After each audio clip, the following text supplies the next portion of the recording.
Dr. Marie Tidball. Thank you, Mr. Speaker. I welcome her words that recognise the need to enable disabled people to fulfil their potential. Since April, I've engaged with the government, making it clear I could not support the proposals on PIP. Our manifesto committed to championing the rights of disabled people and to the principle of working with disabled people. Having no public consultation on these plans excludes the voices of disabled people. This is not just about process. This makes disabled people worse off. The principle of fairness means disabled people had a legitimate expectation to be consulted, and in order to fulfil the Equality Act Section 149, public sector equality duty.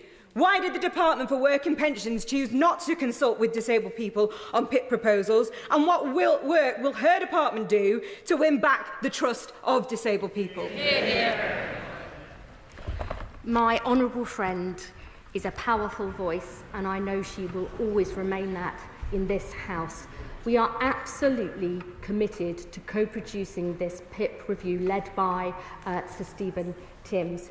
She may know we are also setting up collaboration committees on access to work and on pathways to work to make sure we really get this right. I look forward to meeting with her and many other disabled people and their organisations to absolutely make sure we get this right as we go forward. I welcome progress, but I cannot countenance sick and disabled people being denied support to enable them to be independent in the future, and 150,000 people pushed into deeper policy, nor can disabled people across our country support these measures. It is a matter of conscience. So can I ask the Secretary of State if she could set out why we're voting on these matters tomorrow, when the Timms review says that there could be real changes in the criteria that is used to assess people up to 4 points. It feels like signing a blank cheque.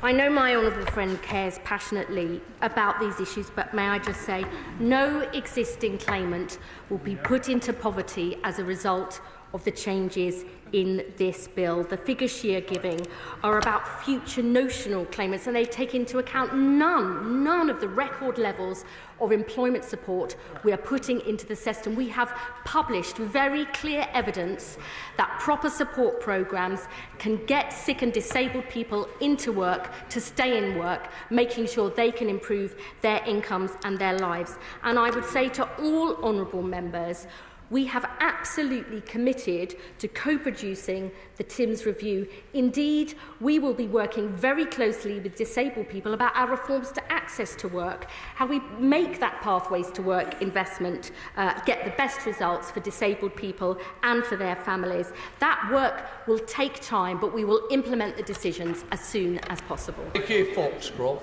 Thank you, Mr. Speaker, and I thank the Secretary of State for her statement. Will the Timms review have the powers to review the planned budget savings for future claimants of PIP and UC health components? And secondly, if claimants request a reassessment because of worsening health conditions, will they be assessed on the current criteria or new eligibility criteria? I thank my honourable friend for her question. The PIP review is not driven by an objective of making savings. It's about making sure that this really vital benefit is fair and fit for the future. And as is the case now, people can request reassessments whenever they want. For existing claimants, they will remain under the new rules unless they request a reassessment until November 2026. And from November 2026 onwards, there will be that 4-point minimum. Kirsty Black. If this is what they think people voted for, what people wanted when they voted in July last year, why was it not in their manifesto? Why did they not put in their manifesto that they were going to cut the winter fuel payment, that they were going to keep the two-child cap, and that they were going to push 150,000 more disabled people into poverty? Is it perhaps because she realised how deeply unpopular and wrong these changes would be? I mean, it was, I don't expect her to have read every line of our manifesto, but reforming the benefits system was in our manifesto, and so too is our commitment to tackling child poverty. And I would say I am beyond proud that the Chancellor invested the resources we need to extend free school meals to all families on universal credit and lift 100,000 children out of poverty, a down payment on our child poverty strategy this autumn. Chair of Women's Equality, Sarah Owen. Thank you, Mr. Speaker. We all agree that the welfare system needs reform, but many of us in this place believe that changes for disability support should not take place without listening to disabled people's voices and experiences. Over the last few days, I'm hopeful that the government has shown strength in listening and moving on what they've heard. However, I have a question on the sequencing. What is the logic of making changes to future claimants before finishing the TIMS review, now co-produced with disabled people? Could this lead to not just 2 tiers, but 3 tiers? Those existing claimants, those new claimants who will lose out, and those post-TIMS review? No, that won't be correct. As I've set out in my statement, existing claimants on PIP will be protected. But the reason that we are making the changes for future claimants is we want to start to focus that for future claimants on those with higher needs. But current claimants of both PIP and, as I've set out, on universal credit health top-up, no one who are claiming those benefits will be pushed into poverty as a result of the changes in this bill. Mr. Speaker. Despite the changes, isn't it the case that over 400,000 disabled people are constituents who need assistance to cut up their food, wash themselves, go to the toilet, dress themselves, will be denied PIP from next year when they currently would have got it? And isn't the reality that Labour MPs will have to deal with this week after week after week in their constituency surgeries? And wouldn't it be better if, rather than trying to save political face, the government pulled this artificial politically imposed deadline of tomorrow? It's important not that we save face, but that we get it right.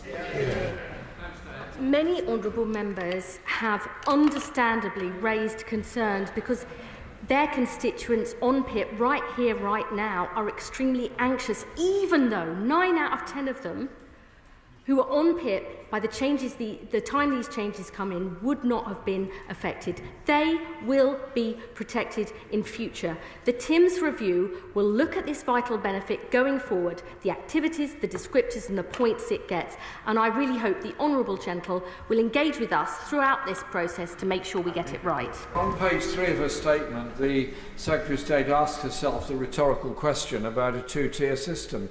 Can she simply confirm that somebody now eligible for personal independence payment gets it, somebody with a similar condition, whenever this bill has become law, suffers the same kind of condition, will not be eligible for the personal independence payment, and their support will be either from friends or family or no support at all?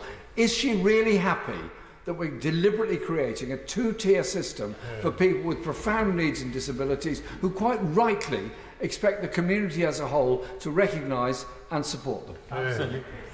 I would simply say to the honourable gentleman, there are many differences in the benefit system already, where people are on different rates and different rules depending on the time that they came into the system. That has always been a part of the social security system, including under previous Labour governments. The TIMS review will look at the different descriptors and the points that are delivered to them, alongside much wider changes. I mean, the PIP came in more than 10 years ago. There have been huge changes in the nature of disability, in the world of work and in society. We have got to make sure this vital benefit stays in future, and that is what the TIMS review seeks to achieve.